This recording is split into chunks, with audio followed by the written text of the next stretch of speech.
Hey everyone, so for this week our topic is theme and significance of the title Untouchable. See, in our previous video we have covered summary of Untouchable, बखास character sketch जो कि इसमें main character है उसका हमने character sketch पूरा description way में means in a described way I have narrated you. और उसके अलावा इसके प्रीवियस वीडियो में we have done our characters also, बहुत सारे कैरेक्टर्स जैसा कि मैंने आपको बताया था। तो वो लास्ट वीडियो में 3 पार्ट में डन हो चुका है finally. So I will give you link for those videos in description so that you can see that also. और आज हम थीम कवर करेंगे सिग्निफिकेंस ऑफ द टाइटल। कभी कभी एग्जाम में इस तरह से भी टॉपिक को घुमा के पूछा जाता है कि right the theme and significance. उस समय पे हमें मुश्किल से कोई एक पैराग्राफ याद आता है what to write about that. तो यहाँ पे मैंने ना एक्चुअली पॉइंट वाइज उसको डिस्क्राइब करने की कोशिश की। आज मैं ज़्यादा पॉइंट नहीं कवर कर रही हूँ क्योंकि वीडियो फिर बहुत बड़ा हो जाएगा। I will let you know about this topic also in part video, means I am trying to make this in parts. So this is the first part of the video. Okay, so here we will cover about Mulk Raj Anand, then theme and significance, and at last conclusion. So here is about Mulk Raj Anand first. He was born on 12 December 1905 in Peshawar, British India, and died on 20th September 2004 at the age of 98 in Pune, Maharashtra, India. By occupation, he was a writer. His period was 20th century and genre was realistic fiction. Notable works are Coolie and Untouchable. Untouchable ही हम cover करते हैं, right? And notable awards are Sahitya Akademi Award, which he got in 1971, Padma Bhushan he got in 1967, and International Peace Prize also he got in 1953. Here is one quote by him: "They think that we are dirt because we clean their dirt." ये untouchable से लिया हुआ एक बहुत अच्छा और famous quote है. You can write in your exam, you can tell someone if you are narrating any story regarding untouchable. कभी भी आपको ये थॉट, ये जो अनटचेबल से लिया हुआ ये थॉट है ना, this is very famous. Okay, कि they you can write like this that they think we are डट. अच्छा, ये किसने बोला होगा? You can imagine. एक्चुअली ये हमें उसने ये जो मेन इसका जो कैरेक्टर है बखा, फेमस कैरेक्टर है बहुत, उसका लिया हुआ ये लाइन है. They think that we are dot because we clean there डट. जैसा कि आपको पता है कि बखा एक ऐसा पर्सन है पूरी नॉवेल में अनटचेबल में who is continuously being targeted by the colonial people or we can say Britishers, जो कि उसको ऐसा प्रेशराइज करते हैं that you are the untouchable person, so you have to clean our dirt only. और इसीलिए इसने बात बोली है कि उन्हें ऐसा लगता है, उन्हें मतलब किन्हें, they think means who, Britishers think that we are dirt because we clean their dirt.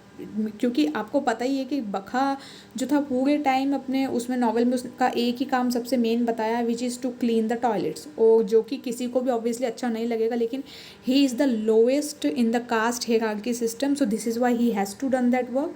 और इसीलिए यहाँ पर ये थॉट मैंने लिया है from untouchable. So here is about significance of the title Untouchable. So firstly we are going to study here 2 themes today.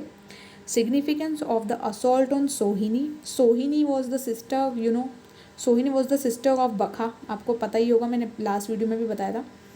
तो significance of the assault on सोहिनी, सोहिनी के साथ क्या होता है वो सारी चीज़ें यहाँ बताने वाली हूँ आज. And theme of discrimination and segregation. किस तरह से डिस्क्रिमिनेशन बताया है पूरे नॉवल का एक सबसे मेन थीम है एक्चुअली. तो ये 2 चीज़ें we are going to cover today. Firstly, we will be covering significance of the assault on Sohini. So Anand has included Sohini's assault in his novel for a specific purpose. एक specific purpose से उन्होंने ये novel में ये चीज़ ली है. सी, क्योंकि देखिए ये उस समय का समय बताया है जबकि हमें आज़ादी भी नहीं मिली थी. 1947 की भी बहुत पहले की एक उन्होंने सीनरी क्रिएट करके लिखा है. और अब जैसे कि आपको पता ही है कि मैंने अभी आपको बताया था कि जो इनका बर्थ टाइमिंग है वो 1905 टू 2004 का है मुल्क राज आनंद का. सो ऑब्वियसली वो पूरा समय वो देख चुके हैं कि आज़ादी से पहले कैसा था, उसके बाद कैसा हुआ. तो उसके पहले जो चीज़ें हमें भी नहीं पता because we were not born at the time. तो उसमें उन्होंने सोहिनी पे असोल्ट बताया है कि उस समय पे भी ये सारी चीज़ें प्रिवलेंट थी, मॉलेस्टेशन एंड ऑल. तो यहाँ पर उन्होंने एक स्पेसिफिक पर्पस से उसे लिया है. Next line. He was trying to give his audience a clear and open picture of the pain and untouchable went through in his life in pre independence India. उन्होंने ये चीज़ इस तरह से क्लियर अपने ऑडियंस को करके बताई है कि किस तरह से पेन एंड अनटचेबल के थ्रू वो खुद भी गुजरे हैं। वो इन द सेंस कि यहाँ पे मुल्क का जानन ऑब्वियसली देखिए, अब आज़ादी से पहले की बात है तो ऐसा तो है नहीं कि उस समय पे उनके लिए सब कुछ ईजी था। उन्होंने वो चीज़ें सारी देखी हुई है। 1905 से 2004 मतलब 99 ईयर्स ऑलमोस्ट हो गए उनकी एज को, तब ही डाइड। ओके, तो यहाँ पर उन्होंने किस तरह से प्री इंडिपेंडेंस इंडिया के जितनी भी प्रॉब्लम्स फेस की है वो यहाँ पे शो करने की कोशिश की है। The stigma of being born in an untouchable does not get over till with death. तो ये ना डेथ के साथ में भी नहीं जाती है अनटचेबिलिटी जो होती है ना लोगों की। मतलब देखिए, किसी का कास्ट हायरार्की सिस्टम है, obviously if we are getting married in another caste then it is something different thing. But अगर आप किसी कास्ट को बिलोंग करते हो तो उस कास्ट के आपके बाद के जो लोग आने वाले जो नई पीढ़ियाँ होंगी उन्हें भी वही सेम सिचुएशन बियर करना है।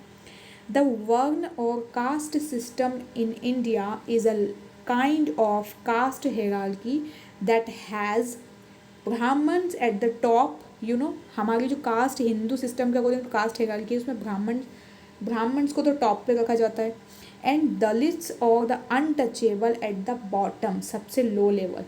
Also called as achhut in Hindi, meaning those who must not be touched. क्यों भाई, कोई ह्यूमन बीइंग अगर पैदा हुआ है तो उसको छूने से आप कैसे ऐसा सोच रहे हो कि उसको हाथ भी नहीं लगाना है, हम खराब हो जाएंगे। दिस इज़ वेरी बैड, और ये उस समय पे बहुत प्रिवलेंट था। Even a touch of the achhut means an untouchable mean to violation for an upper caste Hindu.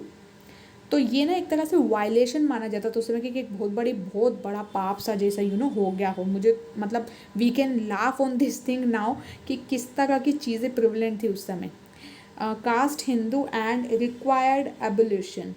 बखा and his sister Sohini are untouchables. तो बखा भी अनटचेबल है, सोहिनी भी अनटचेबल है, दोनों ब्रदर सिस्टर हैं रियल। तो अब आते हैं मेन सिग्निफिकेंस। ये तो मैंने थोड़ा सा आपको ग्लिम्स दिया। Now here the next slide is also continuing. Okay, this is the continuing slide. अभी जो पीछे मैंने बताया उसके आगे। The main purpose of including this episode was to bring the orthodox face of an Indian society before the readers के सामने एक ऑर्थोडॉक्स रूढ़िवादी जो फेस है इंडियन सोसाइटी का वो दिखाने की कोशिश की है मुल्क राज आनंद ने।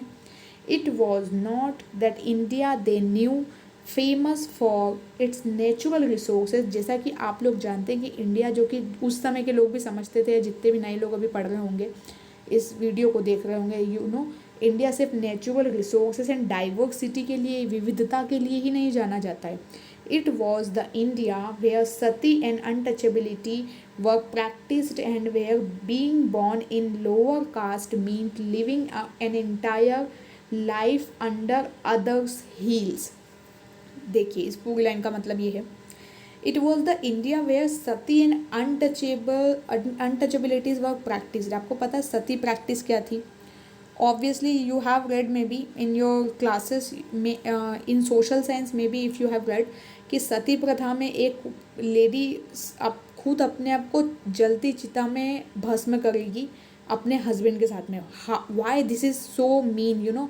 उस समय पे तो ये प्रिवलेंट था, अभी तो खैर ऐसा बिल्कुल अब बंद है, क्योंकि बहुत सारे हमारे जितने भी रिफॉर्मर्स आए हैं, जिन्होंने भी सोसाइटी को रिफॉर्म करने की कोशिश की, उन्होंने इन सारी चीज़ों को दूर कर दिया है। अनटचेबिलिटी भी बहुत प्रैक्टिस होती थी, क्योंकि इंडिया जो था ना वो सिर्फ डाइवर्सिटी के लिए नहीं फेमस था, it was famous for these type of things also. Sati हो गया, अनटचेबिलिटी एंड ऑल।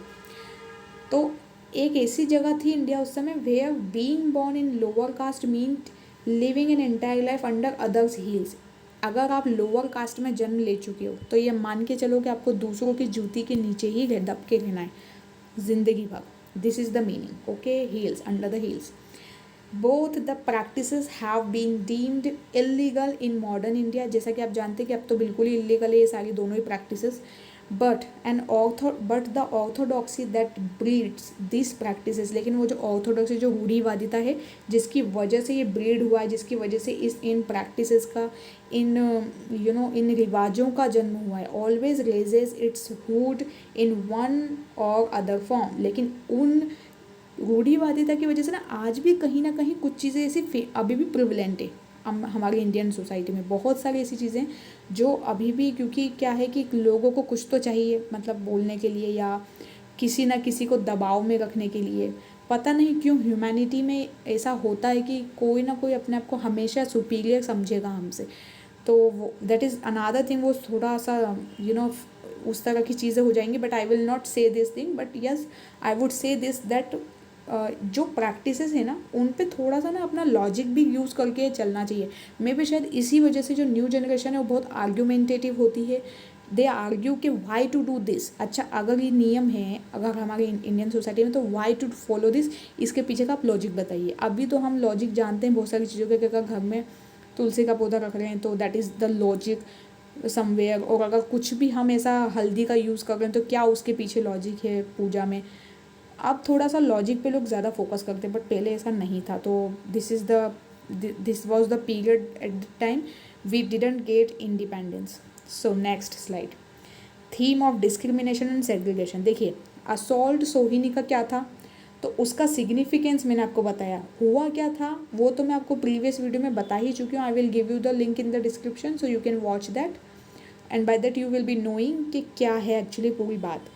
लेकिन यहाँ पे मैंने असॉल्ट किस तरह से हुआ, क्या हुआ था, वो मैंने उसका जो एक सिग्निफिकेंस क्या निकल के आया है, वो क्यों लिया गया उसको, वो बताया है। Then next is about theme of discrimination and segregation.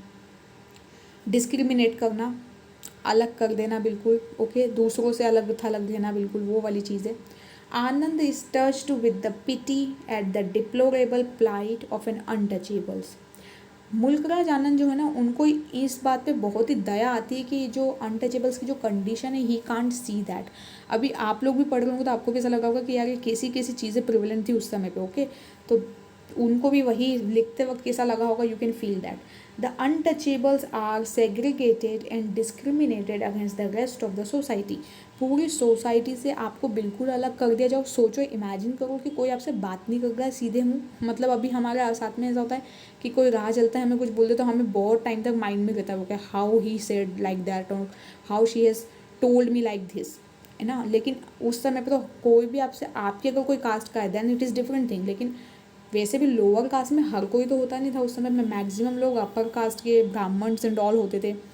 लेकिन ये जो लोअर कास्ट है ना, इन लोगों को तो बिल्कुल ही ऐसा, they use to means Britishers and upper caste also use to treat them like animals, literally like animals, okay. तो ये सारी चीज़ें इन्होंने मुल्कराज आनंद ने यहाँ पे बताने की कोशिश की। This is why he has use the word pity here. Then the colony does have several outcasts including washermen and leather workers। ये जो हमारी जो कॉलोनीज़ थी, कॉलोनी इन द सेंस अलग अलग कॉलोनीज़ में बटा हुआ था इंडिया, अलग अलग ऐसे बिल्कुल अलग थलग करके बनाया था कि इतना एरिया हमारा, इतना तुम्हारा एंड ऑल। तो वो जो अभी तो खैर अभी भी ऐसा ही है, लेकिन उतना ज़्यादा भी नहीं है कि आप दूसरे के एरिया में बिल्कुल जा ही नहीं सकते। उस समय पे बहुत इस बात को लेके झगड़े और ये सारी चीज़ें होती थी। और पता है इन्हीं सारी चीज़ों का फ़ायदा ब्रिटिशर्स ने उठा लिया, you know this thing. The colony does not have several outcasts including washermen and leather workers। बहुत सारे तो आउटकास्ट नहीं थे, मतलब बहुत सारे ऐसे आउटकास्ट थे एक्चुअली, डज हैव, ओके, कि जो कि वॉशरमैन भी इंक्लूड थे उसमें, लेदर वर्कर्स भी इंक्लूड थे। But the scavengers hold the lowest rank in the hierarchy of caste. लेकिन ये जो स्कैवेंजर्स होते थे ना, स्कैवेंजर बखा और सोहिनी को मान लीजिए आप यहाँ पर, क्योंकि बखा and Sohini both are brother sister and both belong to the lowest caste of the hierarchy system, जिसकी वजह से उन्हें बहुत उसमें सोहिनी के साथ में मोलेस्टेशन, बखा के साथ में जो इलीगल बिहेवियर किया गया था उस समय पर, ये सारी चीज़ें इसीलिए हुई because they belonged to the lowest caste. So they deserve least human love and sympathy as ordained by the age old Vedic tradition। उस ओल्ड वैदिक ट्रेडिशन हमारा पता है क्या कहता है? वैसे तो हम बहुत इस बात की तारीफ़ करते हैं कि हमारा ट्रेडिशन में ये था वो था, बट एक्चुअली बहुत सारी चीज़ें गलत भी थी जिसको बहुत भुगता है लोगों ने। सो वैदिक ट्रेडिशन के अकॉर्डिंग उनके लिए कोई भी सिंपथी, सबसे कम sympathy, least human love and sympathy is as ordained by the age old Vedic tradition. तो सबसे कम ह्यूमन लव उनके लिए शो किया जाता था, because mean see they are also human beings right. तो उनके साथ में ही ऐसा क्यों? क्योंकि दे वर द लोएस्ट, बस इतना सा reason. Then next, they have been subjected to subhuman status. In some respects, animals are better than untouchables. अब पता है वो कितनी बड़ी बात है, आप सोचो। मैं तो अभी सब आप एनिमल से कंपैरिजन करके आपको बता रही थी कि इस तरह से उनको ट्रीट किया जाता था अनटचेबल्स को, बट दे आर सेइंग कि रिस्पेक्टफुल एनिमल्स ज़्यादा होते थे। अब आप सोच लीजिए किसी ह्यूमन बींग से ज़्यादा हम एनिमल को मान रहे हैं, चलो in that not in that sense, लेकिन एनिमल से भी ज़्यादा गंदा बिहेव कर रहे हैं किसी ह्यूमन के साथ। are better than untouchables because they are at large to use their surroundings without polluting them। क्योंकि वो ना अपनी ये जो एनिमल्स होते हैं ये ना इतना ज़्यादा उनकी सराउंडिंग को गंदा नहीं करते हैं जितना कि अनटचेबल्स कर देते हैं। Are you getting this point? मतलब थोड़ा आपको ऐसा लगेगा सुनने में कि क्या मतलब है इस बात का। इसका यही है मतलब कि जहाँ जहाँ अनटचेबल जाएगा ना वहाँ वहाँ अछूतता फैलती जाएगी पीछे पीछे, और मतलब पूरा पॉल्यूट हो जाएगा। तो उनको दूर ही रखो ऐसा। और जब साफ़ सफाई करानी तो they come to their home also. मतलब सोचिए आप ये सारी चीज़ें भी हो रही हो और साफ़ सफाई कराने के नाम पे आप करवा भी रहे हो और फिर वैसे उनको बिल्कुल डिस्क्रिमिनेटेड रख रहे हो। So this was the theme discrimination and segregation. इसी को आगे कंटिन्यू करते हुए नेक्स्ट स्लाइड है theme of discrimination and segregation. Anand never harps on the theme of romantic love affairs. उन्होंने आनंद ने ना romantic love affair and in सारी चीज़ों पे ज़्यादा तो नहीं फोकस करके बताया है। The very choice of the theme was an intrepid step towards discouraging untouchability. बस इतनी सी बात बताने के लिए उन्होंने ये चीज़ें थोड़ी सी ली थी नॉवल में कि अनटचेबिलिटी को डिस्करेज करना चाहिए हमको, okay, not encouraging that. He sailed against the current by making a sweeper the hero of his novel. उन्होंने पता है पूरी नॉवेल को किस तरह से बताने की कोशिश की। अगर वो चाहते तो ब्रिटिशर्स को उसमें बहुत सुपीरियर बता सकते थे, लेकिन उन्होंने उस पर्सन को बताया जो कि सबसे लोएस्ट कास्ट को बिलोंग करता है। He was the hero of the novel Bakha, and it earned him the wrath of orthodox and fanatic caste Hindus. लेकिन इसकी वजह से खुद मुल्कराज आनंद को भी रैथ बहुत प्रकोप सहना पड़ा है, ये जो ऑर्थोडॉक्स फैमिली होती है ना उनका, एंड फैनेटिक कास्ट हिंदूज का भी। So next here we come with the same theme. Anand portrays his predicament vividly। उन्होंने किस तरह से अपनी बात बताई यहाँ पे सुनिएगा आप। The outcasts were not allowed to mount the platform surrounding the well। Outcast को ना उस सराउंडिंग के अच्छी चीज़ों के आसपास भी घूमने का कोई हक नहीं था। Because if they were ever to draw water from it, कि अगर उन्होंने उस वेल से, वेल इन द सेंस यहाँ पे कुएं की बात चल रही है, अगर वो उस कुएं के आसपास भी गए वाटर को लेने के लिए या पानी भरने करने के पर्पज से, the Hindus of the 3 upper caste would consider the water polluted. तो उनके ऊपर की जो 3 कास्ट हैं वो उनको पॉल्यूटेड समझेगी उस पूरे ही पानी को। आपको पता होगी ये बात, मैंने प्रीवियस वीडियो में बताई थी आपको कि जो सोहिनी थी जब भी वो पानी भरने जाती थी तो कोई वो वेट करती थी कि कोई उसके उस बर्तन में पानी आगे से डाल दे, क्योंकि वो नल तक तो जाना उसको अलाउड ही नहीं है, ओके। अगर वो गई तो फिर she will be bearing many such things जो कि एक लड़की बियर नहीं कर सकती है। तो यहाँ पर पॉल्यूटेड का अपर कास्ट देखिए 3 अपर कास्ट, ये मैं बता दूँ कौन कौन सी। आपको पता होगा ब्राह्मण होते थे, सेकंड नंबर पर क्षत्रिय अभी भी हैं, ब्राह्मण, क्षत्रिय, वैश्य एंड शूद्र। तो ये जो बखा एंड सोहिनी है ना, actually they belong to the Shudra caste. तो दिस इज़ वाई उनको उस तरह की चीज़ें थोड़ी सी फेस करना पड़ी है और ऊपर अपर कास्ट को ज़्यादा हायर माना गया है। No were they allowed access to the nearby brook as their use of it would contaminate the stream.